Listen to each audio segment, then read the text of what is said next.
nuestro próximo panel de retos y oportunidades del financiamiento inmobiliario actual. Bienvenido a Juan Carlos Castro, co-founder de Brick, a Federico Cerdás, CEO de Sky House. ¿Dónde andan por ahí? No los veo. Por aquí. A Rodrigo Suárez, CEO de Asta Capital. Bienvenido. ¿Cómo estás, Rodrigo? Y a Juan Carlos Méndez de Colliers International. Juan Carlos, no te veo. Juan Carlos Méndez, ¿no ven a Juan Carlos Méndez por ahí? Bueno, iba a venir Juan Carlos Hostos de CNUC, pero tuvo un problema familiar, entonces no pudo venir.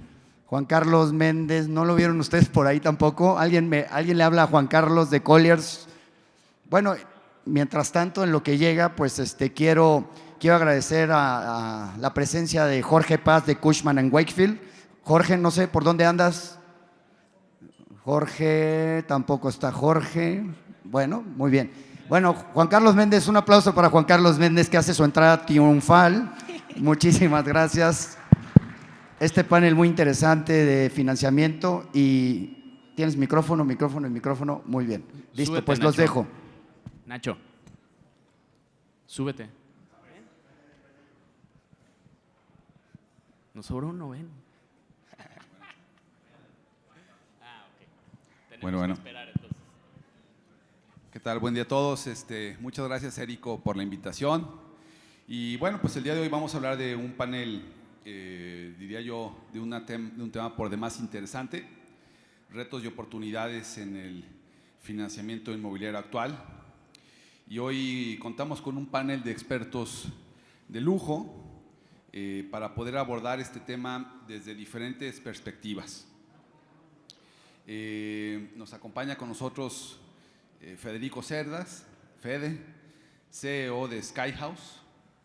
Nos acompaña también mi tocayo Juan Carlos Castro, cofundador de Brick. Y nos acompaña también Rodrigo Suárez, CEO de Asta Capital. Y les pediría a los panelistas si nos pueden platicar un poco de lo que hacen en cada una de sus empresas para poner el contexto de sus compañías, y a partir de ahí comenzamos la conversación. Si quieres, arrancamos contigo, Fede. Bueno, pues antes que nada, un gusto estar aquí. Felicito, pues obviamente, a Inmobiliare, Érico, Emiliano, Guillermo, a todo el equipo de Inmobiliare por esta gran organización. Agradezco mucho su tiempo, el que cada uno de ustedes aquí escuchándonos. Y bueno, Sky House es una desarrolladora de vivienda vertical en la Ciudad de México. Nos enfocamos en el segmento medio alto. Desarrollamos en 3 alcaldías principalmente, que es Miguel Hidalgo, Benito Juárez y Cuauhtémoc. Y a su vez también tenemos un portafolio de vivienda en renta, también vertical, que pues ha generado mucha expectativa pues por el éxito que hemos tenido. Empezamos esta empresa hace 20 años y básicamente estamos verticalmente integrados. Compramos el terreno o localizamos el terreno, sacamos los permisos, construimos y vendemos y o rentamos. Muchas gracias, Fede. Rodrigo, ¿nos puedes platicar de Asta? Sí, gracias. Somos una empresa que nos dedicamos 100% a la vivienda en renta. Tenemos 2 estrategias principales. En América Latina somos desarrolladores y operadores, y ahorita estamos en proceso de desarrollo de 3 proyectos en México y 2 en Colombia. Y también hacemos adquisiciones de multifamily, de vivienda en renta ya existente, estabilizada en Estados Unidos. Y en los últimos años hemos adquirido más o menos $1,600 millones de multifamily en Estados Unidos, mucho con capital privado de América Latina. Gracias, Juan Carlos. Nosotros somos Brick.mx, una plataforma de crowdfunding inmobiliario, y somos un proveedor de infraestructura legal, financiera y tecnológica para que el gran público inversionista que tradicionalmente le es complejo invertir en el asset class inmobiliario pueda participar en operaciones. ¿Qué quiere decir eso? Nos presentamos como una fuente de financiamiento alternativa a lo que había antes, ¿no? Llámese bancos o fondos o FIPOS, casas de bolsa. Nosotros somos un jugador nuevo de tecnología y finanzas para financiar proyectos. Muchas gracias, tocayo. Pues mira, continuamos contigo. hoy, sin lugar a dudas, hay un elefante sobre la mesa en el tema del financiamiento inmobiliario y tiene que ver con las tasas de referencia que han venido creciendo bastante en los últimos tiempos. En este escenario de tasas, ¿hasta qué punto es razonable el manejo de la deuda? O en todo caso, ¿hasta qué punto ya deja de serlo como mecanismo de financiamiento inmobiliario? Creo que va a depender mucho del acceso que tengas como desarrollador a la deuda, ¿no? Hay varios niveles, pero, por ejemplo, hay públicos que no tenían necesariamente un buen acceso a un financiamiento bancario, donde las tasas son las más competitivas, llamémosle así, y entonces tienes que recurrir a lo mejor a una SOFOM, ¿no? Y había un hueco entre el financiamiento bancario y las SOFOMs, que es un poco donde nos colocamos nosotros en un producto de deuda. Si tienes acceso al banco, pues quizás se vuelve un tema de servicio y de tiempos de respuesta, ¿no? Que hoy hemos visto que están un poco más lentos, atorados, echados un poco para atrás. Entonces, yo creo que si las tasas siguen subiendo, sí hay un punto donde los números ya no hacen tanto sentido, ¿no? Los proyectos dan lo que dan, ¿no? No sé, en el DF, por ejemplo, difícil ajustar tus precios de venta mucho más de lo que ya están, ¿no? Y entonces la parte de costos del financiamiento pues puede subir hasta cierto punto. Lo complejo ahí a lo mejor es cuando deja de hacer sentido la deuda, no hay canales ni tantos players para suplir ese hueco a nivel capital, ¿no? Entonces, ahí yo creo que el reto es empezar a explorar alternativas nuevas y pues eso es un poco la propuesta de valor que presentamos nosotros, ¿no? Perfecto. En tu caso, Fede, platícanos a través de esta historia de 20 años de desarrollos, ¿cuáles han sido tus experiencias en términos del fondeo de tus proyectos y cómo haces tu selección para poder levantar los vehículos de inversión o para poder trabajar con algún mecanismo de fondeo en particular? Bueno, es una historia larga, ¿no? Literalmente al inicio pues no teníamos muchas opciones, básicamente lo que hacíamos era tomar el capital que hubiera disponible literalmente. Empezamos mucho con inversionistas ángeles, trabajamos con mucha gente que es proveniente de la comunidad judía, de la comunidad libanesa. Con eso fue con lo que fuimos haciendo nuestros primeros portafolios. Poco a poco fuimos teniendo acceso a distintos niveles de fondeo, asset managers, family offices y bueno, después fondos de pensión institucionales que pues, y ahora bancos, ¿no? A los que les llamamos la atención para inversión. Depende en qué momento, ¿no? O sea, por ejemplo, nosotros, este es un caso de a pie, ¿no? O sea, dependiendo de si queremos equity o deuda, es, digamos, a lo que nos enfocamos. Por ejemplo, para comprar los terrenos, sacar los permisos y llegar, digamos, a todo el punto exacto antes de empezar desarrollo, nosotros normalmente buscamos equity y nos enfocamos en tres digamos, fuentes principales a las que ahora tenemos acceso, ¿no? Asset managers extranjeros, family offices en búsqueda de portafolios que diversifiquen, digamos, su inversión y en el caso de renta, fondos institucionales que estén pensando en el largo plazo pues para recuperar ese dinero. Una vez teniendo, digamos, el terreno y los permisos, podemos acceder a otro nivel de fondeo, que es un nivel de fondeo formal, que básicamente son bancos que están dispuestos a darte créditos puente para realizar la obra en el caso de la venta o créditos puente convertibles a equity una vez terminado el edificio en el caso de renta. Finalmente estamos explorando una última opción para el caso de la venta y es algo que me ilusiona muchísimo, que tiene que ver con una cuestión que se llama crowd selling, que básicamente es democratizar el acceso, digamos, de la compra de vivienda a todos aquellos que pues no podían hacerlo de una manera única o con un solo pago. Entonces nos juntamos con especialistas como Brick para poder acceder a este mercado y realizar esta venta, ¿no? Entonces, pues depende de la etapa, pero al final el único punto que sí puedo decirles es de haber empezado de cero y financiando muchas cosas y pues después inversionistas ángeles y después family offices y después asset managers y tal, pues yo creo que México es un país con muchas posibilidades infinitas, y puede haber muchísimos casos de éxito de aquí a los 10 años, porque estamos en una ventana de oportunidad única, donde no solamente se está generando una nueva posición de nuestro país por el nearshoring, sino también toda esa inversión que se está trayendo también requiere, o sea, genera empleos bien pagados que requieren vivienda y requieren pues, un lugar donde vivir de manera digna, ¿no? Perfecto. En tu caso, Rodrigo, pues bueno, el multifamily no ha tenido un soft landing en México. ¿Qué retos u oportunidades le ves?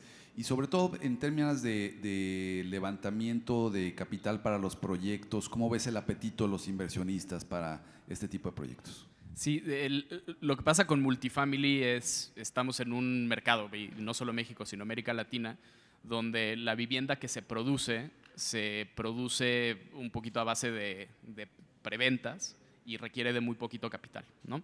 Entonces, las fuentes de capital que se necesitan para multifamily son muy diferentes, porque es muchísimo más capital que se requiere para desarrollar cada proyecto. Hace 13, 14 años que se hicieron los primeros edificios de multifamily, se dio porque se fueron sofisticando estos mercados de capital y se empezó a abrir el mercado a los grandes fondos institucionales. O sea, el primer portafolio que se desarrolló en México lo desarrolló un desarrollador en la Ciudad de México y otro en Monterrey con capital de Prudential, que a su vez tiene capital de fondos de pensiones internacionales, y ese es el capital que necesitas. La ventaja es que pues, ese capital es muy grande y está dispuesto a escribir los cheques grandes que necesitas para desarrollar multifamily. La desventaja es que es el capital más caprichoso, ¿no? A veces la luz está prendida y a veces la luz está apagada. Y por los últimos años, la luz de ese capital ha estado apagada para invertir en México en particular. Entonces, ¿por qué no se ha desarrollado más multifamily en México comparado con Chile, por ejemplo? En Chile, la industria de multifamily empezó al mismo tiempo, alrededor de 2011-2012, igualito con unos proyectos de Prudential, y hoy en Chile hay 90 edificios de multifamily activamente operando. Entonces, tiene mucho que ver con ese capital institucional y particularmente el capital institucional local, que debería de ser muchísimo menos caprichoso, ¿no? En los 90 edificios de multifamily en Chile, la mayoría se desarrollaron con capital de las AFPs. Las Afores aquí en México no han estado tan dispuestas a invertir en este segmento, en este mercado. Entonces, como bien decías, JC, lo que hay que hacer en estos momentos es ponerte un poquito creativo. Necesitas mucho capital para desarrollar estos proyectos. Los internacionales, pues la luz está apagada, los institucionales locales están casi más nerviosos que en los internacionales, entonces, ¿cómo le hacemos? Entonces, lo que nosotros hemos estado haciendo es muy parecido a lo que tú decías, Fed, de ir directamente a ese capital, un poquito democratizar la inversión, ir al inversionista chiquito, que es el inversionista de la Afore, pero tratando de desintermediar a la Afore y llegar a ellos de forma directa, dado que ese es el capital lógico para este tipo de proyectos. Pero ha estado bien complicado en los últimos años. De acuerdo. Y hablando de estas nuevas opciones, ya se platicó un poco de estos retos que estamos viendo en cuanto a la tasa de referencia, en cuanto al punto, digamos, de inflexión entre un crédito tradicional. Juan Carlos, ustedes han estado pues justamente pues en una compañía disruptiva para ello. ¿Cuáles son las opciones de nuevas a esta situación de capitalización que ustedes ven? Digo, en general tienen que ver con lo que decía Rodrigo, es si tú logras quitar las barreras de entrada que tradicionalmente existen en el asset class para que la gente de calle, de pie, pueda invertir en él, se abre un mundo diferente y se ponen en la mesa una serie de cartas que antes no existían. Es decir, por ejemplo, nosotros, y por allá atrás están nuestros compañeros de 100 ladrillos, que es otro ejemplo de crowdfunding inmobiliario, tenemos dos productos. Tenemos uno de deuda, que atiende a todos aquellos que no encuentran una respuesta en el sistema financiero tradicional a nivel créditos puente, ¿no? Entonces, somos un player diferente, que no se fondea igual que los demás jugadores del ecosistema, y entonces tiene una propuesta de valor diferente y una manera de operar distinta. Y además somos una compañía de tecnología, que eso nos hace bastante diferentes a un banco tradicional.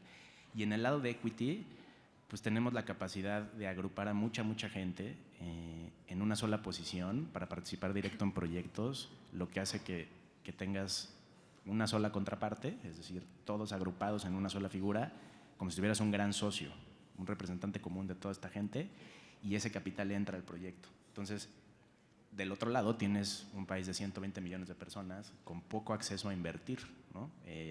Quitando quizá que hace poco empezó un movimiento donde las casas de bolsa bajaron los mínimos de entrada y podías jugar en la bolsa, digamos que para invertir en inmuebles o compras una casa, que quiere decir que tienes suficiente lana para pagarla, o acceso a un crédito para comprarla, si no, estás prácticamente fuera del juego. No puedes invertir en un centro comercial, en una plaza como esta, en un edificio de vivienda en renta.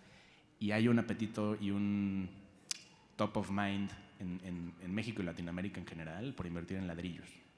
Entonces, juntando esas dos partes, es decir, lo que habilita todo esto, que es la infraestructura legal, financiera y tecnológica, y la necesidad de inversión que hay en toda esta gente, podemos generar estas fuentes complementarias que hoy resuelven un poco el impasse en el que estamos con el sistema financiero tradicional.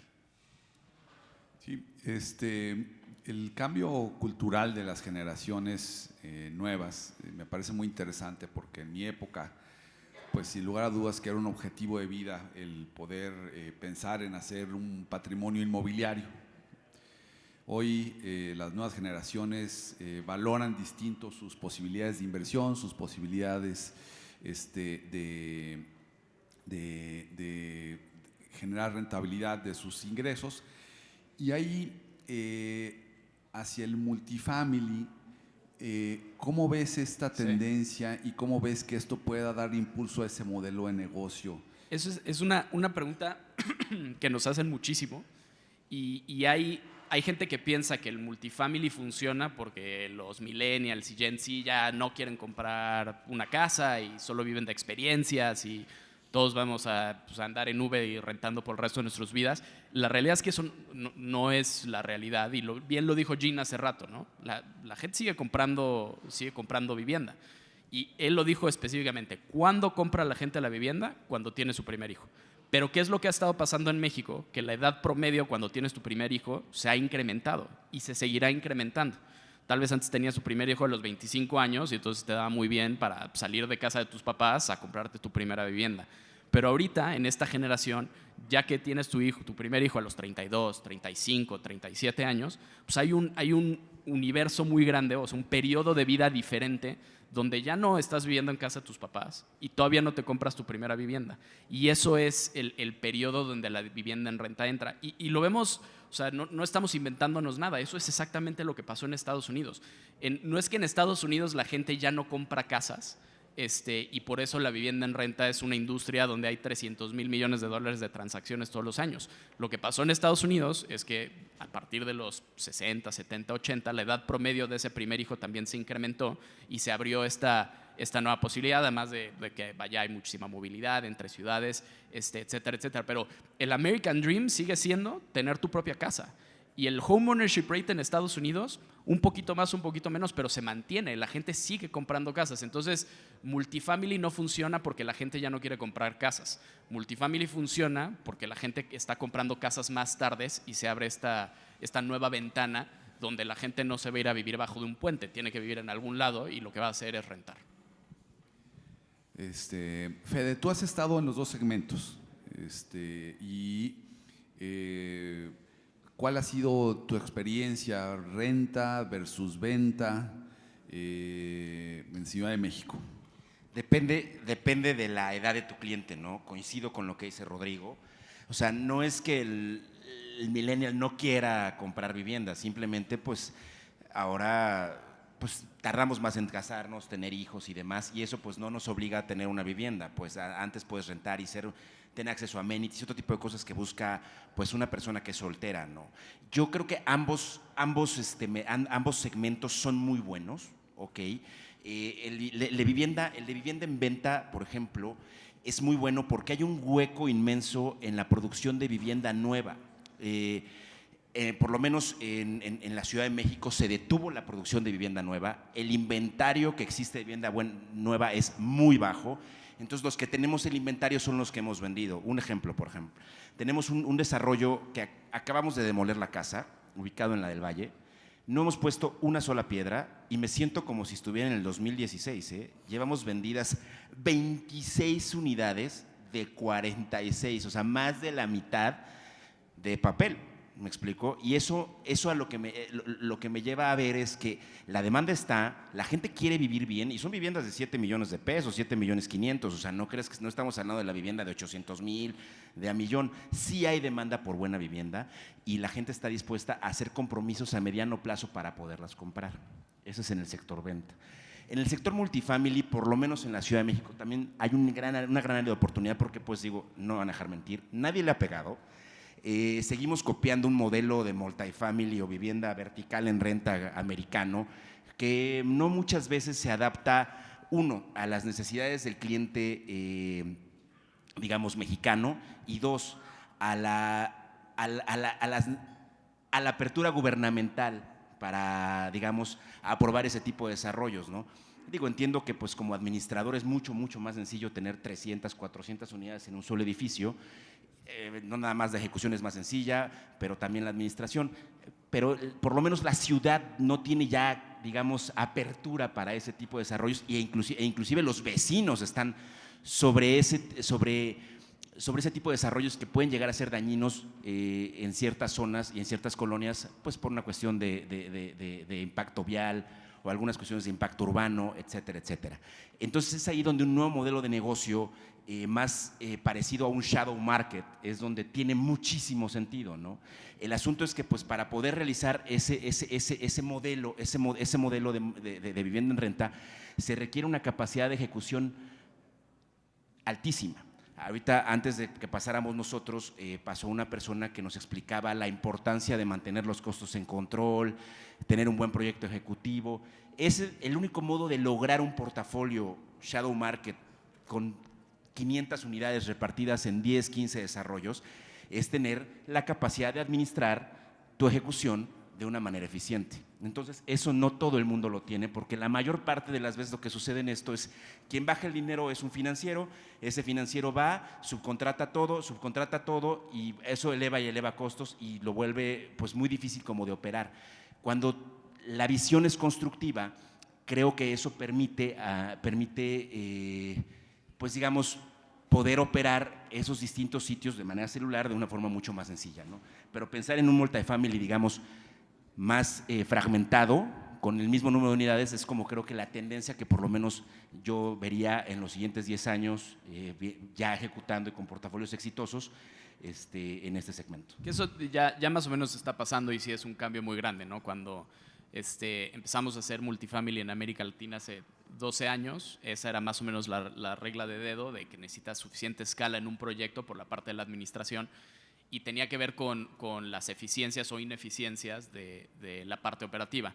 Ya hay plataformas que están resolviendo muchos de esos temas con tecnología, lo cual te está permitiendo hacer esta cuestión de administración de portafolios pulverizados. Homey yo creo que es el mejor ejemplo, ¿no? Desde que Francisco Andrañez, que es el pionero de multifamily en México, tomó esa plataforma, ahorita ya administran más de 3,000 unidades en varias ciudades y lo hacen de una forma súper eficiente y eso hace 5 o 6 años no se podía, ¿no? Entonces él ya a través de tecnología mejoró la eficiencia y el costo para él y a través de escala, por más de que sea escala pulverizada, está llegando a este punto donde ya se puede hacer. Digo, siempre van a ser productos diferentes la parte de shadow market rentar un departamento en un edificio condominios y un edificio específicamente diseñado y operado para la renta, eso siempre va a haber, pero se están igualando un poquito más gracias a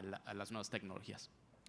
Perfecto, pues en el caso tuyo, Juan Carlos, en el destino, digamos, de los proyectos a los que ustedes están yendo, ¿cómo está su mix de productos? ¿Hacia dónde están dirigiendo las inversiones para la rentabilidad hacia los inversionistas? Que me imagino que ese es el motor del fondeo, ¿no?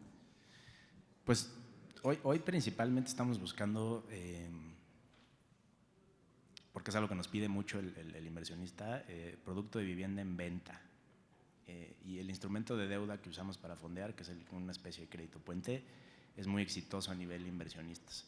Y la verdad es que llevamos un rato insistiendo, por otro lado, en el producto de equity, porque creemos que ahí hay un valor muy interesante para el inversionista, pero hay todavía una curva de aprendizaje, porque es un público no sofisticado, ¿no?, que hay que ir trabajando, pero hay un valor muy interesante en participar de manera patrimonial en activos de calidad, ¿no? Eso es donde yo creo que está el valor real de invertir en este asset class. Entonces nosotros estamos pujando por traer proyectos de calidad en buenas zonas, bien administrados para el equity, y estamos trabajando con los inversionistas para hacerles más claros los beneficios de entrar a este tipo de cosas, pero hoy todavía hay mucha inclinación hacia la deuda en vivienda en venta. Correcto. Y hablando de mercados nuevos, o sea, hablando de nuevos mercados a los cuales, digamos, a través de cambios post-pandemia, ¿qué oportunidades están identificando para dirigir las inversiones? Hemos visto como un boom en las zonas aledañas a centros urbanos grandes. Por ejemplo, acá yo no conocía las afueras de Guadalajara, y ayer fui a Chapala, por ejemplo, ¿no? Y vi un boom increíble tanto de extranjeros como de gente que se ha ido a vivir allá o que va mucho más seguido allá. Y nos encontramos varios proyectos donde nos decían, oye, ya tengo el permiso, tengo la licencia, tengo inclusive avance de obra y ventas, y el banco no me presta porque no termina de estar cómodo en un mercado que no entiende. Entonces, pues para nosotros son como no-brainers, pisar donde no pisan las grandes instituciones y atender las necesidades de esos proyectos. Y en esos mercados pues hay demanda, no hay tanta oferta. Entonces hemos visto como florecer mercados alrededor de estos centros urbanos, y nos hemos posicionado bien para financiar ese tipo de proyectos que se salen un poquito de la caja de zapatos de lo que un banco a lo mejor siempre te pide, ¿no? Proyectos en buenas zonas que no tienen cajones de estacionamiento, pues a nosotros no nos hace ruido eso, ¿no? Es un tema generacional, entendemos el tipo de cliente que a lo mejor no usa el coche, ¿no? En un comité de un banco, si no tienes cajones, no importa si eres el mejor proyecto del mundo, tache, ¿no? Entonces, como todo aquello que se sale de la caja de zapatos, es un material interesante para nosotros, y siempre y cuando tenga una tesis clara y un racional bien pensado, somos el tipo de institución que atiende eso. Si pudiera resumir todo esto que dije o sea, como que la definición de locura es esperar resultados diferentes haciendo lo mismo siempre. Y la única manera de obtener resultados diferentes es pensar diferente y hacer cosas diferentes, ¿no? Entonces eso es un poco lo que yo creo que hay que abordar en estas coyunturas, pensando en la creatividad y en todas las alternativas que hoy ya hay. Eso creo que es lo más interesante que estamos viendo hoy. Ya hay cartas sobre la mesa, ya hay instituciones y empresas como Brick, como 100 Ladrillos, todo el ecosistema de crowdfunding que permiten pensar en hacer las cosas de manera diferente. Fede, tú al inicio nos platicabas precisamente de estos temas que empezaban ustedes a trabajar a través de crowdfunding o a través de crowdventa, decías, ¿no? Y que son en estas tendencias disruptivas. ¿Nos puedes platicar un poquito más qué es lo que están viendo ahí, qué es lo que están ustedes pretendiendo lograr? Bueno, hay un mercado muy importante que quiere invertir en vivienda, precisamente en ladrillos. O sea, sí existe una correlación entre cuando un latino piensa en riqueza y la relaciona con algo que tiene que ver con algo sólido. Es más, siempre pasa de que cuando llevo a ver a alguien un departamento, muestra, lo primero que hacen es tocar la pared y le hacen así. Evitan que el uso de tabla roca, o sea, no quieren que usemos tabla roca porque relacionamos naturalmente el ladrillo con algo de largo plazo y estable.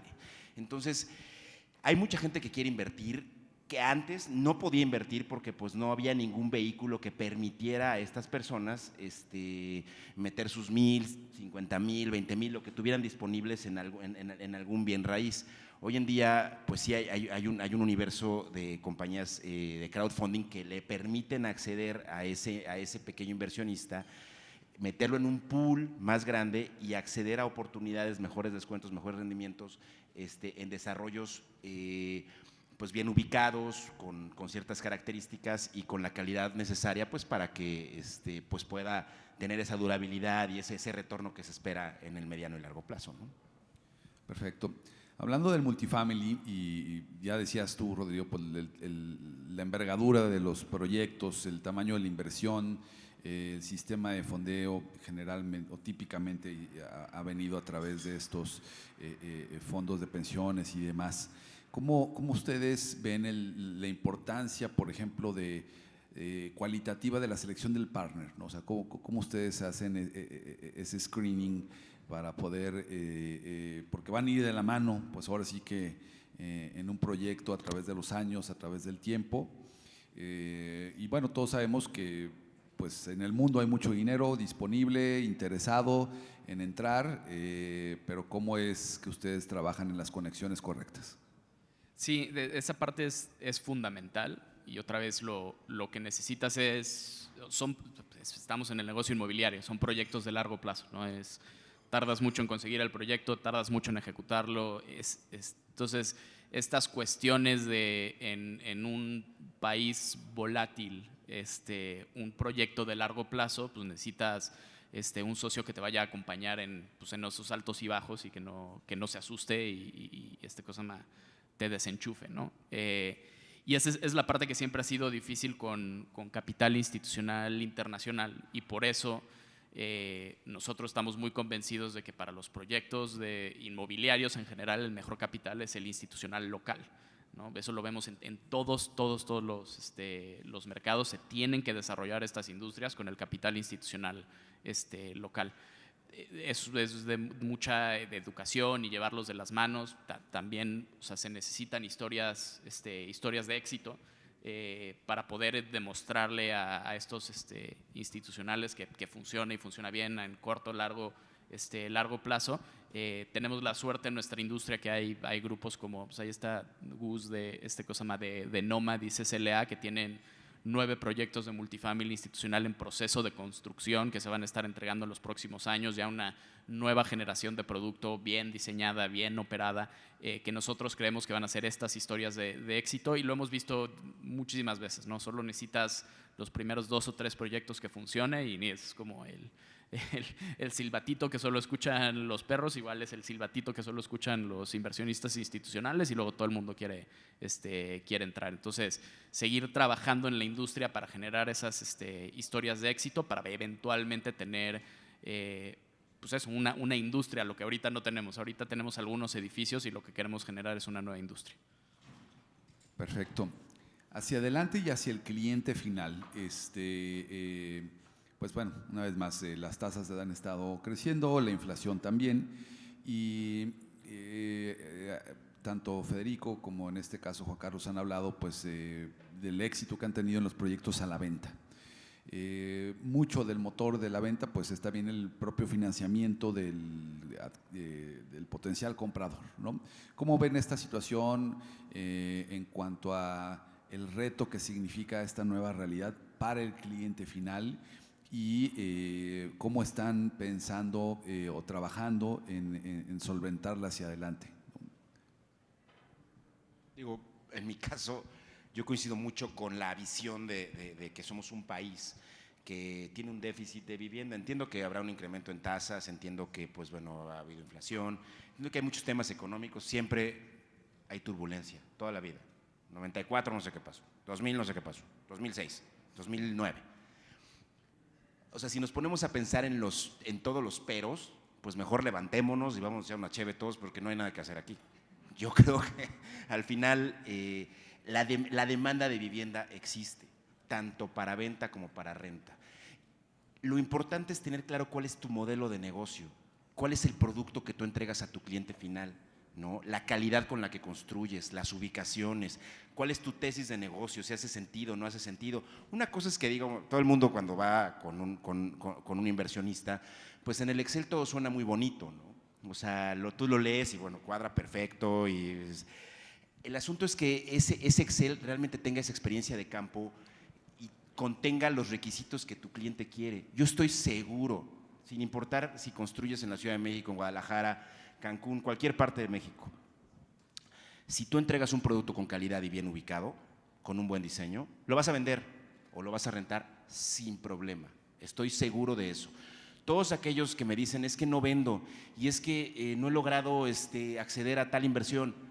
Bueno, vamos a ver el producto. Vamos a ver el producto y es ahí donde nos damos cuenta que en realidad la oferta de valor que pretende pues no está reflejada, me explico, en el producto. Lo importante es que tu oferta de valor se refleje en el producto. That's it. No, eso tampoco es rocket science, me explico. O sea, ¿por qué Tesla tiene tanto éxito? ¿Por qué Apple tiene tanto éxito? Pues porque tú sabes que lo que compres te va a funcionar bien, ¿me explico? Pues lo mismo con un departamento, o sea, con una vivienda. O sea, mientras tu vivienda esté bien construida, tenga materiales de buena calidad, tenga un buen diseño estructural, esté pensado arquitectónicamente para ser funcional, esté ubicado en una buena zona, ¿no? O sea, donde tengas accesos bastante bien pensados, ¿no? Que tengas vías de comunicación, centros comerciales, parques, etcétera, lo vas a vender o lo vas a rentar. Estoy seguro de eso. Perfecto. Que de lo de las…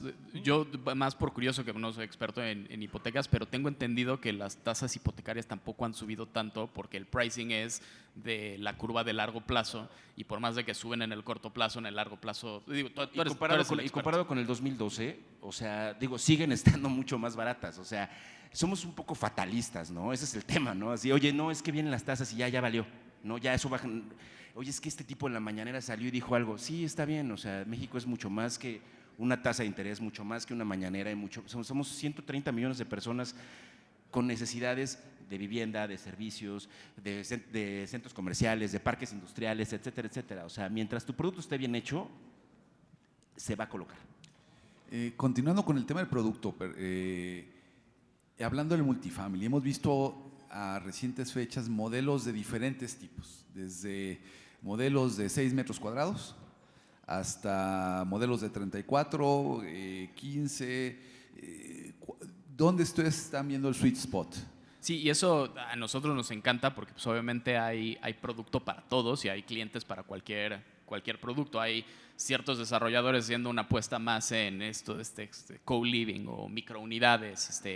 Hay hasta un desarrollador que está desarrollando viviendas gigantes en Bosque Real, que pues, no entiendo, pero pues hay alguien que lo está haciendo, ¿no? Y está perfecto, porque hay infinitos clientes y cada quien quiere algo, algo diferente. Nosotros, nuestra visión un poquito es además para comparar. Ciudad de México es una ciudad de 20, 22 millones de personas en el área metropolitana, donde hay menos de 2,000 unidades de multifamily institucional. Houston es una ciudad de 6 millones de personas donde todos los años se desarrollan y se absorben entre 20,000 y 40,000 unidades al año. Entonces, podemos hacer el ajuste por ingreso per cápita, por lo que quieras. Hay una capacidad de absorber vivienda en renta en México infinita.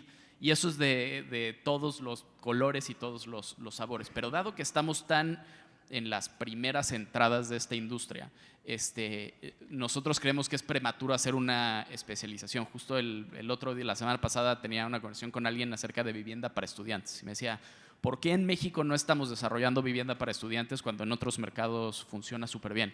Y la realidad es pues, porque no me tengo que especializar. Si estoy haciendo un producto donde voy a tener un universo de clientes, igual y nos equivocamos, pero si tengo un producto donde va a tener un universo de clientes de todos tipos y puedo más o menos atenderlos, no tengo todavía la necesidad de especializarme. Eventualmente se va a dar, digo, y Agustín lo sabe.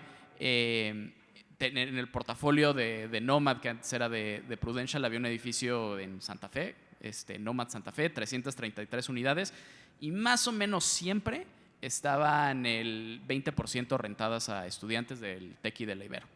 Y convivían en un universo con gente que rentaba de corporativos y también con pues, profesionales jóvenes, profesionales más grandes, señores divorciados. Había como un grupito de señores divorciados que vivían en el edificio. Entonces, un poquito no hemos llegado al momento de tener que especializarnos porque todavía hay mucho por desarrollo. Eventualmente va a haber mucho más esta especialización. Perfecto. Y hablando de esta diversidad, también pensando en los inversionistas. Generalmente nos solemos imaginar que el inversionista que va a una plataforma como Brick, pues es el chavo que invierte también a lo mejor en cripto y en una serie de cosas. La pregunta es, ¿ustedes han podido identificar ¿Cómo es el rango de inversionistas? Si también hay señoras ya grandes, y cuál es el ticket promedio con el que entran con ustedes. Eso es bien interesante porque sí, definitivamente, al igual que hay N subsegmentos de vivienda y de dónde invertir, hay N perfiles de inversionistas. Y lo que dices tú, Tocayo, es muy cierto. Con nosotros sí hay un grueso de inversionistas jóvenes que se entienden mejor con la tecnología y confían de manera natural y son los más activos en la comunidad, pero tenemos una serie de personas que empiezan a entender de qué se trata la plataforma y lo que hay atrás, ¿no? Y entonces tenemos señoras grandes, herederas a lo mejor, ya viudas, ¿no? que en lugar de comprar unidades una por una, empiezan a decir, oye, esto es interesante hasta para diversificar, es una solución llave en mano, no tengo que estar peleándome con mi inquilino y con abogados y la chingada.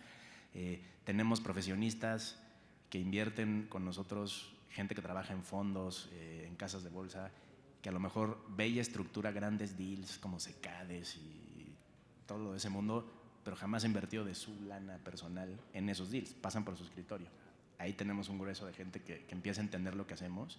Y luego tenemos a los que ya invertían, que hoy nos dicen, oye, pues contigo el costo de diversificarme es mínimo, ¿no? O sea, mi mismo ticket de $3 millones lo puedo partir en 40 proyectos en vez de meterlo en uno, ¿no?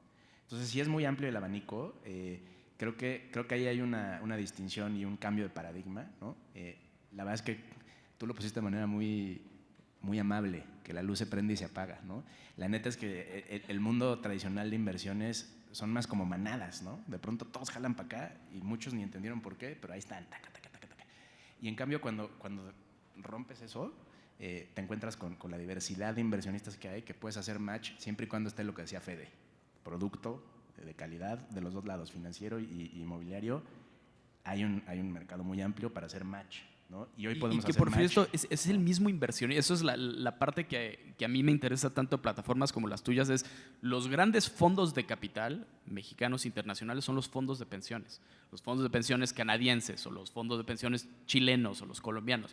O sea, aquí es nada más llegar a ese mismo ahorrador del fondo de pensión sin el fondo de pensión de por medio, que tienen sus ventajas, pero también sus desventajas. Entonces, el darle la oportunidad al ahorrador de tomar mucha más injerencia en sus decisiones de inversión, que no nada más darle a un comité de inversión que tiene sus propios incentivos o desincentivos, es la parte que se me hace súper interesante lo que están haciendo, y estas soluciones tecnológicas le están permitiendo aplanar muchísimo más la distancia entre el capital y el proyecto, sin tener que ir por 17 allocators hasta llegar al fondo de pensiones que luego captura es exactamente ese mismo inversionista, ¿no?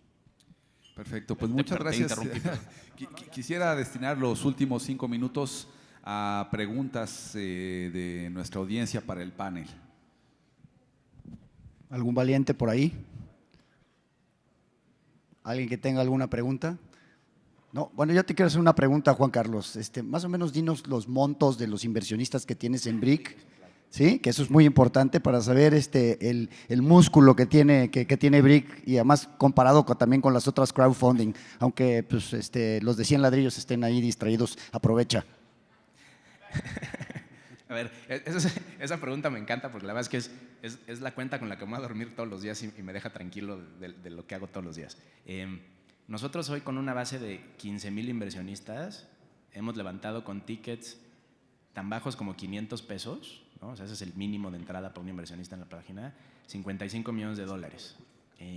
Pero lo voy a repetir, 15,000 inversionistas, eso no es nada, ¿no? En un país de 120 millones de personas, no está tan difícil imaginarse que pudiéramos tener 1 millón, 2, 3 millones de inversionistas, y extrapolar las cifras de $55 millones con 15,000 a 2, 3 millones de usuarios, empieza a ser un pool de dinero que hace sentido para proyectos inmobiliarios. Hoy todavía es una industria incipiente, ¿no? Te digo, $55 millones en el negocio inmobiliario son cacahuates, ¿no? Para ser muy honestos. Pero el ritmo de crecimiento de esa cifra es lo que es interesante, y yo creo que lo más interesante de esta idea es el shift generacional del que hablabas tú, Tocayo. O sea, los tomadores de decisiones de hoy todavía son de una generación que no nació con los canales digitales habilitados. los tomadores de decisiones, no en 20 años, los que siguen ya no conocen otro, ¿no? Entonces, nosotros así nos vendemos un poco, ¿no? Anímense a preguntar, metan el pie al agua, empiezan a entender esta especie de mundo nuevo, pues no para que hoy digan, oye, apago mis otras fuentes de fondeo y ya me vengo para acá, pero creo que es interesante como desarrollador tener una carta más en la mesa y con eso último que dije, ¿no? Apostándole a que algo que a lo mejor ya empieza a ser más evidente hoy, sobre todo después de la pandemia, los canales digitales están aquí para quedarse, ¿no? Entonces, pues si tienen proyectos, si tienen preguntas, aquí voy a estar todo el día, acérquense por favor, y encantado. Pues muchísimas gracias, un aplauso para nuestro panel de financiamiento. Muchísimas gracias Federico, Rodrigo, Juan Carlos, tocayo Juan Carlos, ahí una foto por favor de todos ustedes. Y a continuación vamos a poner un video de nuestros amigos de NH Solutions para que se den una idea un poquito más de lo que hacen con el tema de la fibra óptica. Y después tenemos a Jonas Margolis que nos va a hablar de cuáles son las fuentes de financiamiento que hay posibles en el mercado. Espero, Jonás, ¿andas por ahí? Eso, muy bien, pues ahorita va a tocar. Entonces un video, les vamos a poner un video. Muchísimas gracias. Revolución tecnológica y la era digital está cada vez más inmersa en nuestro día a día. La conectividad inteligente está jugando un papel clave en la industria de telecomunicaciones. Para contribuir a esta tendencia, en NH Solutions tenemos como misión impulsar la conectividad en todo el país, brindando la infraestructura necesaria para crear ambientes inteligentes dentro de complejos inmobiliarios. Con soluciones integrales de telecomunicaciones, facilitamos la conexión de todos los operadores, brindando orden de infraestructura. A través de nuestro modelo multicarrier, garantizas la satisfacción de tus clientes al darles la libertad de elegir al operador de su preferencia. Nuestro portafolio de productos incluye fibra óptica, cobertura celular de interiores, small cells, telco rooms, edge data centers y Wi-Fi. Con presencia en los 3 mercados más importantes del país, nos encontramos en más de 20 edificios de gran relevancia arquitectónica, como Pabellón M y Torre Obispado en Monterrey, The Summit y Mítica en Ciudad de México y Midtown Jalisco en Guadalajara. También incorporamos infraestructura de fibra óptica en parques industriales para agilizar los procesos y la operación de las empresas. Conscientes de las tendencias que están marcando el rumbo de la industria 4.0, buscamos preparar a los parques industriales para nuevas tecnologías y aplicaciones innovadoras que surjan en el mercado, además de mejorar su rentabilidad con nuestro portafolio de productos neutrales. En NH Solutions, contamos con un equipo de expertos con más de 15 años de experiencia, comprometidos en desarrollar infraestructura telco-friendly para la próxima generación de telecomunicaciones que beneficien a todo tipo de operadores en México. Haz de tu complejo un inmueble inteligente con nuestro modelo Neutral Host. Potencializa tu infraestructura de manera 100% neutral para la incorporación de las nuevas tecnologías. Y prepárate para la nueva era de conectividad. NH Solutions. One way for all.